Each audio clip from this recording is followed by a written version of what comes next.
اللہ تعالی علیہ وآلہ وسلم کے مبارک عادات، حضور صلی اللہ علیہ وسلم کے خصائل و شمائل کا مبارک بیان جاری ہے۔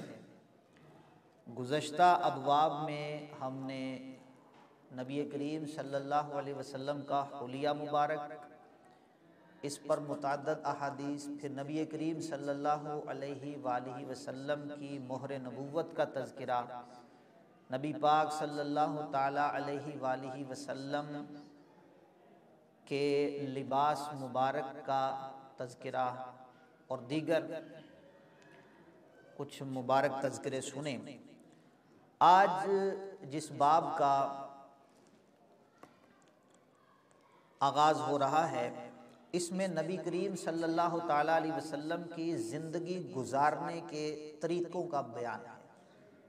نبی پاک صلی اللہ تعالی علیہ وسلم کا رہن سہن، گھر کے اندر کھانے پینے کے معاملات، جو رہن سہن کے ہمارے بھی معاملات ہوتے ہیں، آج اس کا ذکر ہوگا۔ امام ترمذی رحمۃ اللہ تعالی علیہ نے اس باب کو دو مقامات پر ذکر کیا ہے، ایک میں 2 احادیث ذکر کی ہیں اور ایک باب میں 9 احادیث کریمہ ذکر فرمائی ہیں۔ الشمائل المحمدیہ کے بعض نسخوں کے اندر ان ساری حدیثوں کو یکجا کر دیا گیا ہے۔ باب کا نام ہے باب ما جاء فی عیش رسول اللہ صلی اللہ علیہ وآلہ وسلم، یعنی اس چیز کا باب، ان احادیث کا اس میں ذکر آئے گا جس میں نبی کریم صلی اللہ علیہ وسلم کے رہن سہن، حضور صلی اللہ علیہ وسلم کے گزر بسر کا جو طریقہ تھا اس کا اس میں بیان ہے۔ پہلی حدیث جو حضرت امام ترمذی رحمۃ اللہ تعالی علیہ لے کر آئے ہیں،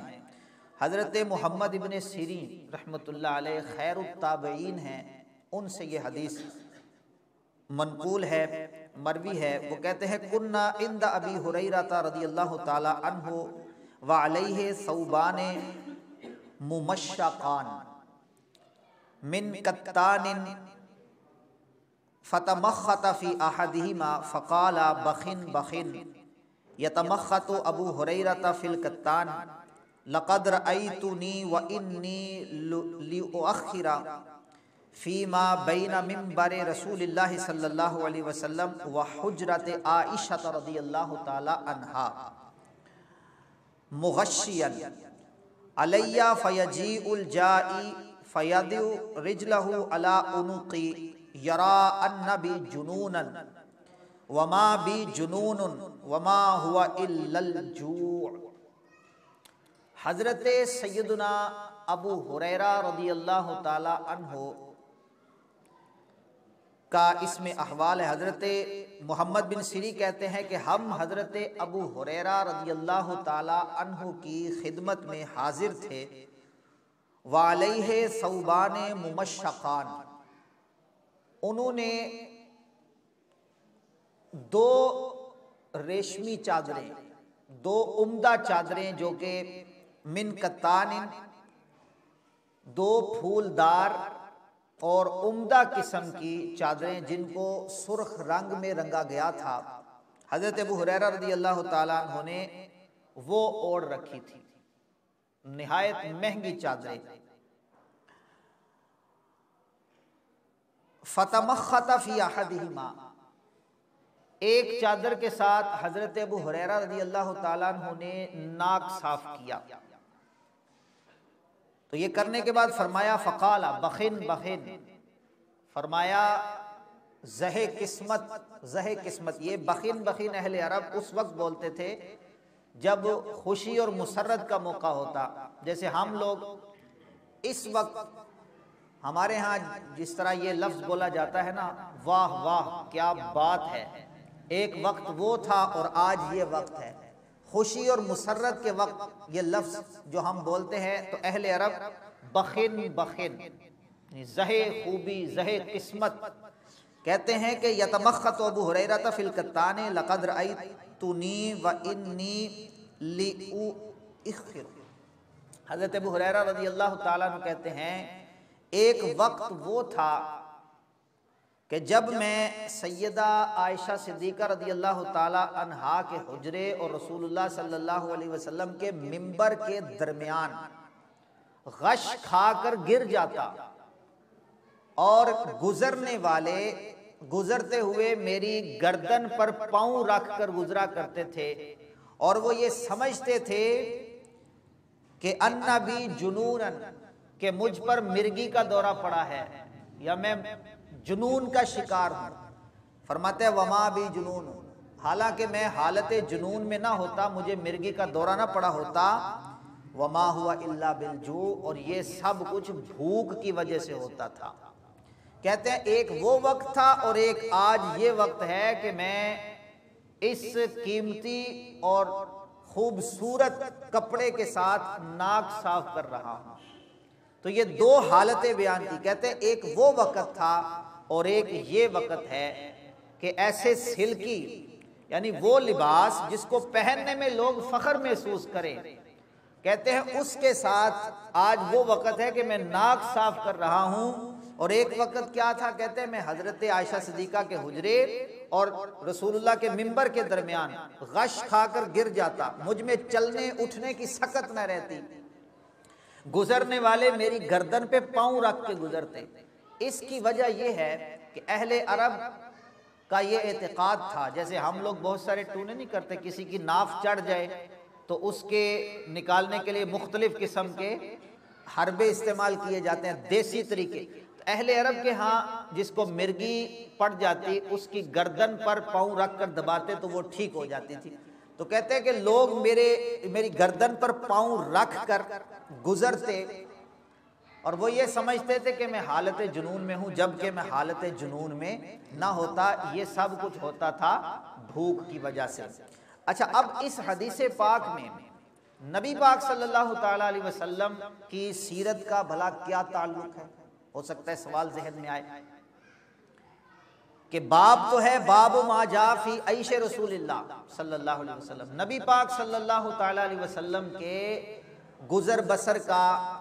زندگی گزارنے کا طریقہ، لیکن اس میں حضرت ابو ہریرہ رضی اللہ عنہ کی حالت بیان ہو رہی ہے۔ تو یہ امام ترمذی رحمۃ اللہ علیہ اس لیے حدیث لے کر آئے کیونکہ حضرت ابو ہریرہ رضی اللہ تعالیٰ عنہ نبی پاک صلی اللہ تعالیٰ علیہ وسلم کے مہمان تھے، وہ اصحاب صفہ جو نبی کریم صلی اللہ علیہ وسلم کی خدمت میں ہی پڑے رہتے، وہ کماتے نہیں تھے، وہ صرف حضور کی بارگاہ میں حاضر رہتے، دین سیکھتے۔ ان کی کفالت نبی پاک صلی اللہ علیہ وسلم کی بارگاہ میں آئے ہوئے ہدایا اور جو تحائف ہوتے تھے ان کے ذریعے کی جاتی تھی۔ تو اس حدیث کو ذکر کرنے کا مقصد یہ ہے کہ نبی پاک صلی اللہ علیہ وسلم جن کی رحمت رحمت عامہ ہے، جن کی شفقت شفقت عامہ ہے، وہ کسی کو بھی اس چیز سے محروم نہیں کرتے۔ حضور صلی اللہ تعالیٰ علیہ وسلم تو ایسے سخی ہیں کہ کوئی مانگنے آئے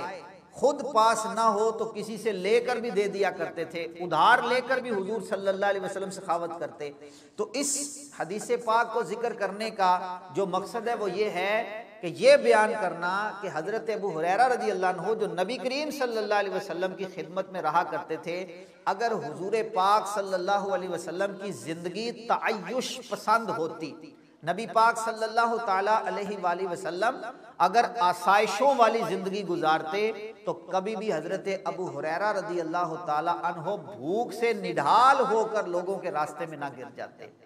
بلکہ حضور صلی اللہ علیہ وسلم ان کو پیٹ بھر کر کھلاتے۔ تو معلوم یہ ہوا کہ نبی کریم صلی اللہ علیہ وسلم کے مکان عالی شان پر بظاہر کئی دن کئی مہینے گزر جاتے، کچھ بھی نہیں ہوتا تھا۔ یہ ہے رسول اللہ صلی اللہ علیہ وسلم کی زندگی گزارنے کا مبارک انداز۔ دیکھیے، کھانا پینا اور دنیا کی دولت یہ ایک ایسا مسئلہ ہے جس کے لیے آج سب کچھ لوگ کرنے کے لیے تیار ہو جاتے ہیں، نہ حلال و حرام کی تمیز دیکھی جاتی ہے، بلکہ لوگ اپنا دین و ایمان تک بیچ دیتے ہیں، صرف کس لیے؟ ایک نوکری کے لیے یا چند ٹکوں کے لیے لوگ اپنے ایمان کا سودا کر لیتے ہیں، جبکہ ہم اپنی بھوک اور صحابہ کرام کی بھوک کا اگر تقابل کریں تو اس کا عشر عشیر بھی ہم پر مسلط نہیں ہوتا، لیکن ہم صرف اپنی ذخیرہ اندوزی کے لیے، حالانکہ ہمارے پاس مہینے بھر 2 مہینے 6 مہینے بھر کا راشن موجود ہوتا ہے، اتنا سامان موجود ہے کہ اگر قحط پڑ جائے تو ہم 6 مہینے تک بھی کھا سکیں، لیکن بے توکلی کا عالم یہ ہے کہ روزانہ کے روزانہ کماتے بھی ہیں اور اللہ تعالیٰ کی حدود کو پامال کر کے کماتے ہیں۔ یعنی وہ بندہ جو اپنی دکان پر یا جیسے بھی رزق کما رہا ہے اس حالت میں نماز کی پرواہ نہ کرے، نبی پاک صلی اللہ تعالیٰ علیہ وسلم کے دین اور شریعت کی دھجیاں اڑائے اور یہ کہے میں رزق حلال کما رہا ہوں، تو کیا ہماری بھوک حضرت ابو ہریرہ رضی اللہ تعالیٰ عنہ کی بھوک کی طرح ہے؟ وہ تو بے ہوش ہو کر گر جاتے، یعنی نڈال ہو کے کہ اٹھ کر چل نہ سکتے تھے، اتنے بھوک سے جو ہے نڈھال ہو جاتے، لیکن اس کے باوجود علم پڑھنا انہوں نے ترک نہیں کیا۔ اور نبی پاک صلی اللہ تعالیٰ علیہ وآلہ وسلم کی مبارک زندگی کا بھی ایک پہلو سامنے آیا کہ حضور صلی اللہ علیہ وسلم جو کہ مالک کونین ہیں، ساری کی ساری کائنات نبی پاک صلی اللہ علیہ وسلم کے در سے صدقہ لے رہی ہے، جس کو جو ملتا ہے اسی در سے ملتا ہے، لیکن اپنی نبی کریم صلی اللہ علیہ وسلم کی زندگی گزارنے کا کیا انداز ہے۔ آگے کئی احادیث آ رہی ہیں انشاءاللہ آنے والے دنوں میں، جیسے کل کے درس میں اور اس سے آگے بھی انشاءاللہ ہم سنیں گے کہ نبی پاک صلی اللہ علیہ وسلم کس قدر سادگی کے ساتھ زندگی گزارا کرتے تھے، اور آپ صلی اللہ تعالیٰ علیہ وسلم کی زندگی گزارنے کا گزر بسر کا جو طریقہ تھا وہ کس قدر سادہ تھا، اور اس میں تعلیم امت ہے، اس میں تعلیم امت ہے۔ لیکن آج اگر امت رنگا رنگ اور کئی قسم کے کھانوں میں پڑ کر آخرت کو بھول جائے تو ان نعمتوں پر اللہ کا شکر ادا نہ کرے